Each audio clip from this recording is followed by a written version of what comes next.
Belleville's number 11 bus runs from 9:30 to midnight. That's what's considered late night around here. But while a bus with a Cinderella bedtime might seem quaint to some, this coach is actually cutting edge. This is a brand new system that has not been used by any other transit service in North America. Paul Buck is Belleville's transit manager, tasked with finding a way to overcome a problem as old as public transit itself. Up to now, buses here work the way public transit has been run for decades, a fixed route on a fixed schedule.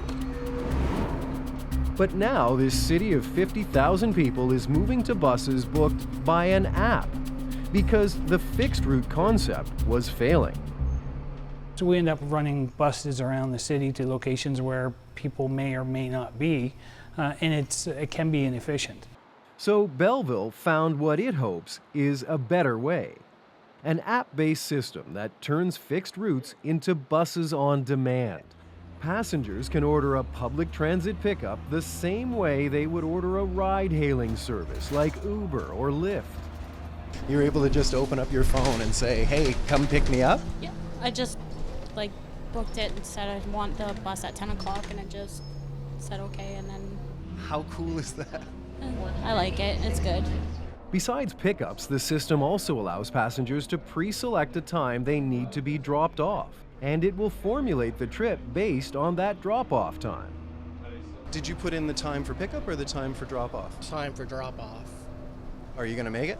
We're going to be close. You don't, it's because we delayed the bus. Yeah, maybe, I don't know.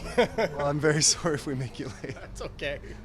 Pickups and drop-offs aren't limited to a preset route. Have some shopping to do?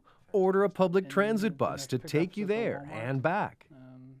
Bayview Mall at the main entrance.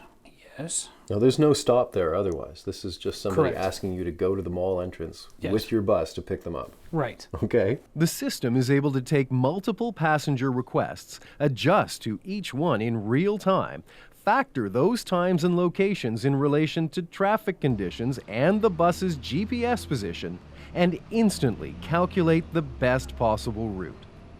As new requests come in or conditions change, that best route is immediately updated.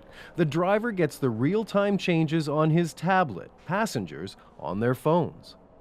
It's not quite artificial intelligence, but it sure is clever. It is intelligent because it's constantly getting feedback and it's adjusting the routes as it's going along without really the need for any human to be managing that process. Remy Dessa is CEO of Pantonium, the company that developed Belleville's app. He says besides the convenience it offers passengers, it has huge advantages for transit operators. And if I dispatch effectively, I can put more people in my vehicle and run more efficiently.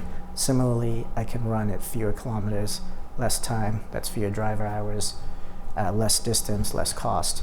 He says his app has global potential. He envisions on-demand buses in suburbs that would connect to fixed routes in dense urban areas. We're going to change the lives of people who use public transit. Belleville's late-night bus is a trial run. In a year, they'll decide if they want to expand the service. That seems to be a given.